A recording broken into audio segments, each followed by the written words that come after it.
Hello, welcome to Unicorn Princess Tarot. So, reading po ito for Water Sign, Cancer, Scorpio, Pisces. Bago ko simulan ng reading, i-ring ko lang itong aking Tibetan Bell. Pakinaala lang ang volume dahil medyo maingay po ito. So, para po hindi kayo marinde or kung naka-headset kayo, lalo na.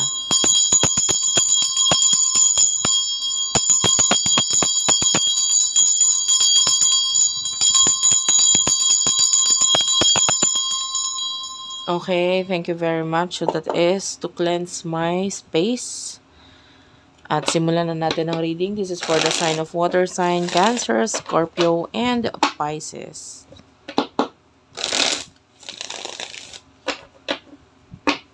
Messages for water sign, please.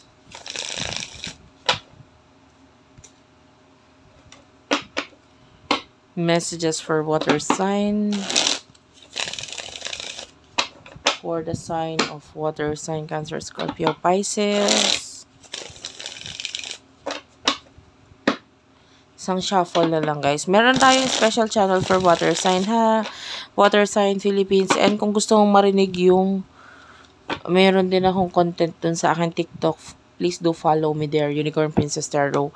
More on astrological horoscope ang isi-share ko doon. Yeah, about astrology and whatsoever. So, if you are interested, check nyo na lang. You do have your pretending, children, and anxiety. Okay, so nakikita natin, water sign, I feel like, there's a lot of, galing, artistic, nakagalingan ang maipapamalas mo or naipapamalas mo na ngayon. Now, I feel like meron kang mga bagay na pinoproblema ngayon, kinakatakutan, etc.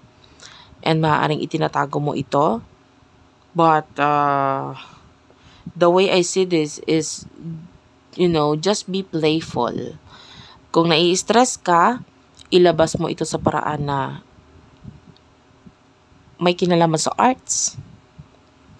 Kung magaling kang mag-makeup, maybe itry mong mag-vlog and show this artistic abilities na alam mo.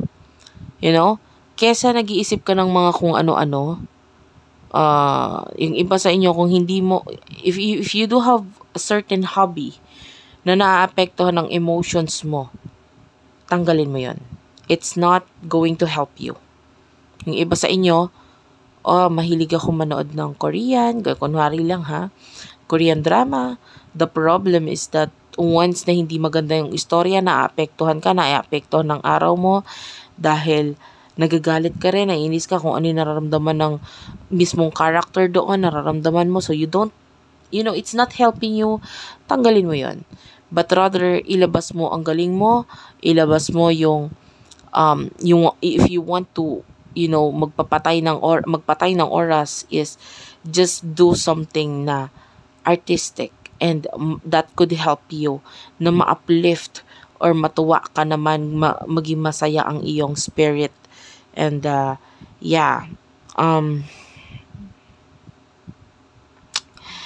whatever is nagiging problem mo, especially social media na hindi maganda para sa'yo. Some of you don't have to read the comments. Kung alam mo ang mga kino-comment ay mga hindi magaganda laban sa'yo, stop doing it. Kung alam mong negative, huwag mong, it's easy to delete comments. Especially if you do have YouTube channels yan. I-hide mo na lang sila. Kung ayaw mo nakikita yung comments nila, i-hide mo na lang or i-refrain mo na lang sila from commenting sa iyong video. Madali lang naman yon. And anyway, this is for your person. Pressure cooker is here. Crickets and trash. So this could be a person in the past. Pwedeng may galit ka dito sa person na ito or vice versa. This person, hindi siya nakikipag-connect, hindi siya nakikipag-communicate. This is a past person. Pero hindi mo lang alam kung gaano niya gustong bumalik sa buhay mo. You do have your recalling. kina-cut off or may blockage lang tayong nakikita dito. Maybe you have blocked this person, kinut off mo siya whatsoever. Pero itong past person na this gusto pa rin bumalik sa buhay mo. This person wants to build something with you. Gusto niyang bumuo ng something with you. Ano yung emotions towards this person? Emotion mo patungkol sa kanya. Emotion mo patungkol sa taong to. You do have here the denial. You're not being honest. Pwedeng itinatago mo yung totoo regarding sa emotion mo, or might be with the interview right here. I feel like you're not, marami kang rason to not give this person a chance. Parang ganon. Pwedeng iba sa inyo may conversation sa inyong dalawa, or pwedeng may communication pa rin naman.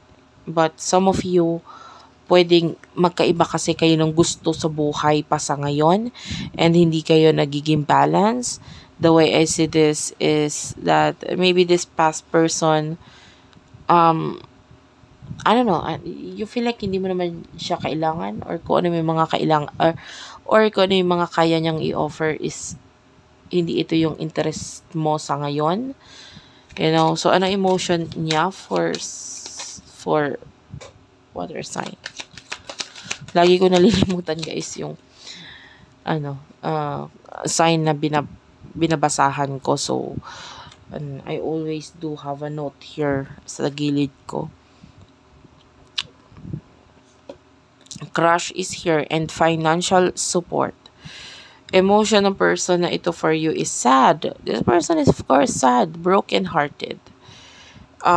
Nagfo-focus na lang siya sa, money, child. If there's a child, so nandun na lang yung focus niya. Kasi pagdating sa'yo, nasasaktan lang siya eh. You do over synchronicities, and these are angel numbers that I'm seeing here. Alam mo, if you don't know what to do with this person, with this connection, tingnan mo yung mga angel numbers na lagi nagpapakita sa'yo. And then you have to search it on Google. Kung ano yung meaning ng angel number na yon, and might be kung ano yung pinaka magre-resonate sa'yo, then take it as a message for you by your angel guides. Okay? Kasi sa ngayon, you're not facing reality. You're not facing the truth. Yung iba sa inyo, masyado ka naghahangad ng wala. Okay, naghahangad ka ng maybe Disney kind of love story. This, mga love story sa cartoons or sa Disney. Maybe you're expecting that to happen. Pero for now, it's impossible. Kailangan mong hanapin yung katotohanan regarding connections pagdating sa totoong love, sa totoong buhay. So what will happen in the future for you? Water sign. You do have your divine masculine dawn is here. Okay, in the near future, you do have here drama queen, threatened, and negotiator. So the way I see this, I feel like itong person na ito, hindi pa rin siya titigil na, na i-prove sa iyo na kailangan kanya, na gusto kanya. And, although alam niya na kahiya-hiya na yung ginagawa niya, or nakakaya yung, I feel like ang dami niyang insecurities kasi pinaparamdam mo rin yun sa kanya. But in the future, you do have here dawn, which is soulmate is here, entrapment, cleansing, cut off. So if this is your soulmate, I'm seeing you cutting off your soulmate. Ikaw ang kusang nagka-cut off kasi hindi mo makita sa kanya yung mga bagay na gusto mo, hinahanap mo, and this would lead into you, na parang feeling mo kaya mo naman ang sarili mo, hindi mo siya kailangan. And I can still see this person begging with a negotiator. Itatry niya pa rin patunayan sa'yo na kaya kong maging yung taong ini-expect mo. Okay, thank you for watching. I love you all, and bye-bye.